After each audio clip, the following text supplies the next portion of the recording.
Kenya protests are co-opted, says Minister. This bulletin is live on our Facebook, 5FM Radio Zambia, and YouTube, 5FM Radio Zambia. With the details, my name is Lance Sannie, Banda. President Hakainde Hichilema has guided Justice Minister Princess Kasune in consultation with the National Assembly to defer Bill number 7 of 2025 to allow for more consultations. President Hichilema says by prioritizing dialogue and inclusivity, the head of state hopes the national conversation on the substance of the proposed amendments ensure a meaningful change for the nation. President Hichilema that the decision to defer the bill underscores the government's commitment to fostering a participatory and consensus-driven process in shaping transformative legislative reforms. In a press statement released by Chief Communications Specialist at State House Clayson Hamasaka, the head of state disclosed that the guidance follows further consultations with the church mother bodies, over 30 civil society organizations held at State House, held on Tuesday, 24th June 2025, where diverse perspectives were shared. To ensure additional stakeholder input, the President has guided Justice Minister to work closely with the church, CSOs, and other stakeholders to review the current roadmap and proposed amendments. In the meantime, President Hichilema has also reaffirmed government's commitment to reviewing NGO Act and the NGO Bill to safeguard the independence and operation of the NGOs, hence underscoring the critical role of a vibrant and autonomous civil society in strengthening Zambia's. He added that the government remains steadfast of reforms that reflect the aspirations of all Zambians. Earlier today, a consortium of civil society organizations, CSOs advancing good governance, expressed disappointment over government's action to introduce the Amendment Bill number 7 of 2025 to the National Assembly without adhering to the agreed upon process between President Hichilema and the CSOs. The consortium comprised Zambia Civil Liberties Union, ZCLU, National Development and Democracy, ANDD, Elections Advocacy Research Services, GEARS, Initiative Zambia, Action Institute for Policy Analysis Center, IPAC, and Southern Africa Center for Constructive Resolutions, SACOD, among others, raised concerns about the action taken by Justice Minister. Consortium chairperson Isaac Mwanza says the CSOs are surprised that the bill was yesterday formally introduced on the floor of the National Assembly in its current form, contrary to the agreed outcome of the meeting. Speaking during a press briefing in Lusaka this morning, Mr. Mwanza disclosed that a meeting held on Tuesday this week between the consortium and President Hichilema had resolved to form a joint committee comprising civil society and government representatives to review stakeholder feedback and chart a roadmap aimed at reviewing the bill.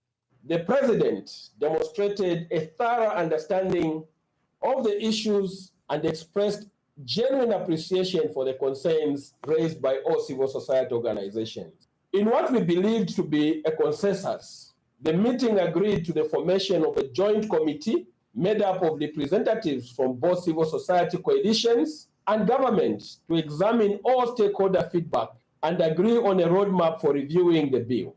This was to us a major step forward, reflecting both leadership and goodwill of the President.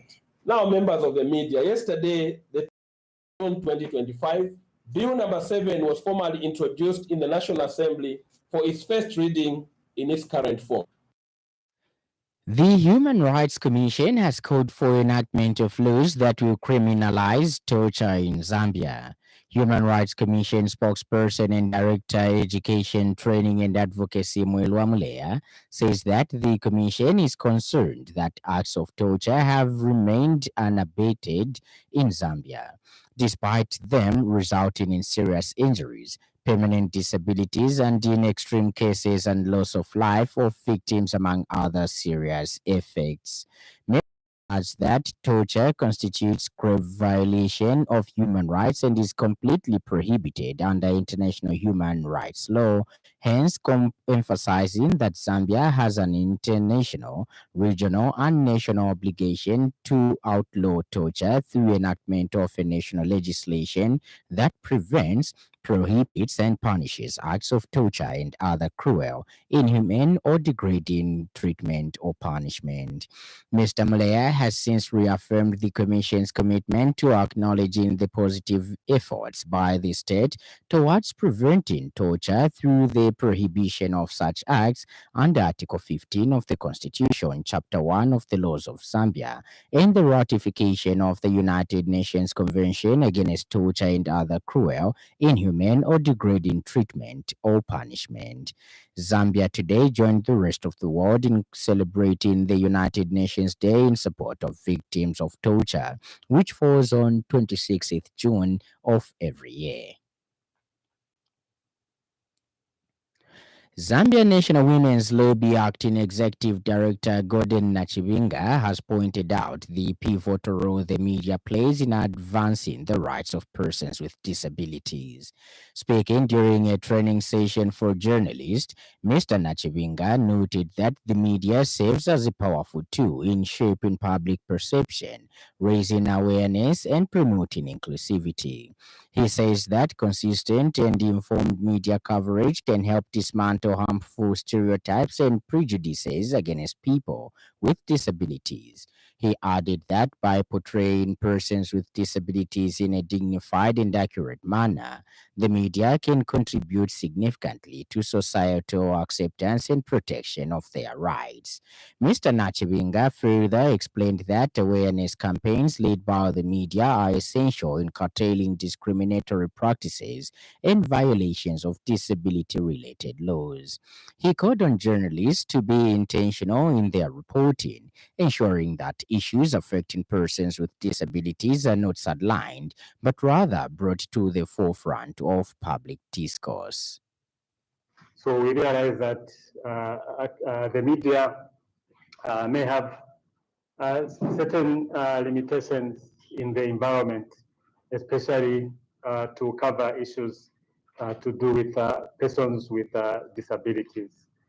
And of course, some of the limitations we have recognized even as we are discussing here. There are issues to do with language, the disability language, which not all media personnel may be conversant maybe that. But also there's issues to do with covering or reporting what is appealing. Gideon Robert University has dismissed allegations made by the Resident Doctors Association of Zambia, alleging that the institution is offering substandard medical education and claimed that legal action was being taken against the university. In a statement today issued by the university said it is shocked with the allegations through social media, describing the move by Doctors Association as unprofessional and lacking procedural fairness. The university stated that it had not received any formal complaint, summons, or legal notifications from RDS or any other competent authority. Gideon Robert University Registrar Professor Julius Siwale has reaffirmed the university's accreditation status, noting that it is fully registered under the Higher Education Authority (HEA) and operates within the regulatory standards set by the Health Professionals Council of Zambia (HPCZ). He emphasized that its medical and health sciences programs are aligned with both national and international benchmarks. We do believe that such a statement can cause panic among learners. It can also bring aspersion among those that believe in the services Gideon Robert University continues to provide as a service provider. It will also cast aspersion on those students and alumni who graduated from the institution and are now deployed in various places where they are working as medical practitioners and personnel. It is regrettable that the Resident Doctors Association has taken that action, and indeed we demand for an apology on behalf of our member, Gideon Robert University, and indeed we pray that this will be taken kindly, and indeed mutual agreement and discussion will be reached between Gideon Robert University as well as Resident Doctors Association of Zambia. Chinseli Municipal Council has approved 12 employment grants totaling to 2,042,000 kwacha for cooperatives, clubs, groups and associations in Chinseli Central Constituency under the 2025 Constituency Development Fund (CDF). The Ministry of Local Government and Rural Development, through the Muchinga Provincial Local Government Office, approved the grants in accordance with Section 12A, read together with Section 25(2) of the CDF Act No. 1 of 2024. Chinsali Assistant Public Relations Manager Lolavie Simokoko says this initiative will empower local residents with a primary focus on agriculture to strengthen local food security, while also supporting other viable ventures aimed at improving livelihoods. Mr. Simukoko discloses that the approved projects, which include livestock, crop farming, aquaculture, agribusiness, village banking, carpentry, and woodwork. Mr. Simukoko adds that projects are expected to create sustainable employment and drive long-term development in the district. He has since encouraged more women and youth to apply for future funding cycles to promote self-sufficiency, improve livelihoods, and contribute to the district's economic growth. Chinsali Municipal Council is pleased to announce that 102 empowerment grants amounting to 2,040,000 kwacha have been approved for cooperatives, clubs, and associations in Chinsali Central Constituency. This funding comes under the 2025 Constituency Development Fund. I wish to note that the grants will support livestock farming, crop production, fish farming, and agribusiness, among other viable ventures. Further to this, these projects are expected to boost food security, create sustainable jobs, and empower our community. We therefore call upon more women and youth to apply in the next funding cycle so that more local residents can benefit from the empowerments. And in other news trending this evening,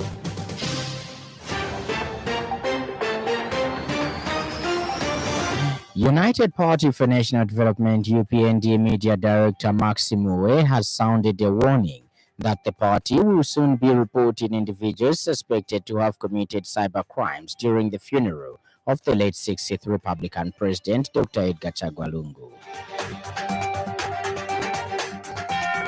Cabinet has approved the key budget principles that will guide the formulation of the 2026 to 2028 medium-term plan and the 2026 budget, as set out in the budget policy concept paper. Up next, the business news. 5FM Radio Business News. We mean business. Keep you current in commerce, trade, and industry, local and global. It's our business to keep you informed about business. Tazama Pipelines Limited has remitted dividends to government amounting to 105,406,128 kwacha for the financial year ended 31st December 2024. Receiving a check this morning, Finance Minister Dr. Stumbeko Msokotwane congratulated the board and management of Tazama Pipelines Limited on their hard work and dedication, saying the dividends represent not just a financial return, but positive improvement in the management and operations of Tazama Pipelines Limited. The minister added that the dividend will go a long way in supporting government's objectives. Dr. Msokotwane further commended the company for its performance in 2024, with revenue for the year amounting to 1.4 billion kwacha, with a net profit after tax of 632 million kwacha, representing a 17.5% increase in profits from the previous year. Ends the business news. 5FM Radio Business News. We mean business. Keep you current in commerce, trade, and industry, local and global. It's our business to keep you informed about business. And in news from across our borders, Kenya's Interior Minister has denied that the police used excessive force during Wednesday's protests in which at least 10 people were killed, describing them as terrorism disguised as dissent and an unconstitutional attempt to change the government. Kipchumba Mukomeni thanked security agencies for their remarkable restraint amid extreme provocation, crediting them with helping to foil an unattempted coup. In addition to the 10 deaths, he said more than 400 others were injured, including about 300 police officers. Key government installations and offices were targeted in the protests, he added, with 9 police stations attacked, 5 of which were torched and 5 guns stolen.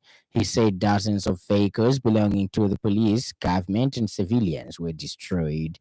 Mokomeni said that investigations were underway into the exact number of casualties and the circumstances around the violence. And in sports news, Copper Queens midfielder Grace Chanda says she is back and ready to give everything for the team as Zambia targets another historic outing at the Total Energies Women's Africa Cup of Nations WAFCON 2024 to be played in 2025. Chanda, who made her WAFCON debut in 2018 and starred again in the 2022 edition, where Zambia finished third, will be appearing in her third consecutive tournament, a record she shares with Margaret Belemu, Martha Tembo, Lucia Mamwemba, and Irene Lungu. The Orlando Pride attacker, who previously played for Madrid CFF in Spain, missed several matches over the last year due to injury, but says she never lost focus.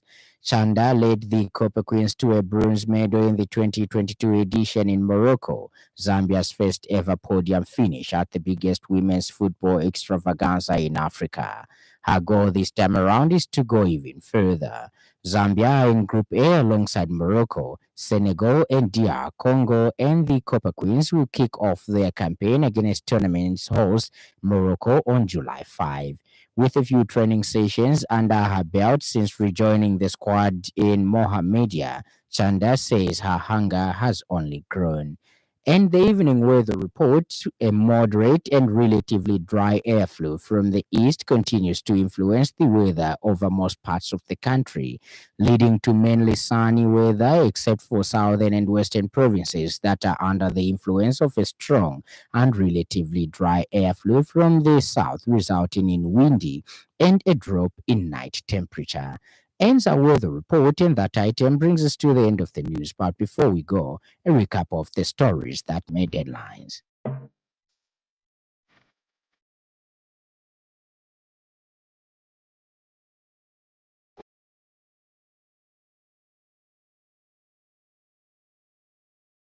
President Hakainde Hichilema has guided Justice Minister Princess Kasune in consultation with the National Assembly to defer Bill number 7 of 2025 to allow for more consultations.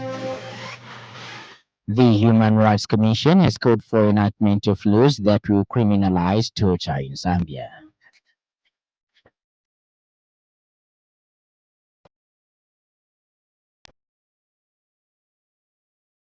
And finally, Kenya's Interior Minister has denied that the police used excessive force during Wednesday's protests in which at least 10 people were killed, describing them as terrorism disguised as dissent and an unconstitutional attempt to change the government. For more news, follow us on Facebook, 5FM Radio Zambia, and YouTube, 5FM Radio Zambia. And on behalf of the entire news crew and the technical department, thank you for listening to the happy world of 5FM. Stay safe and stay tuned to 5FM Radio. My name is Lance Sannie Banda. Enjoy the rest of the evening.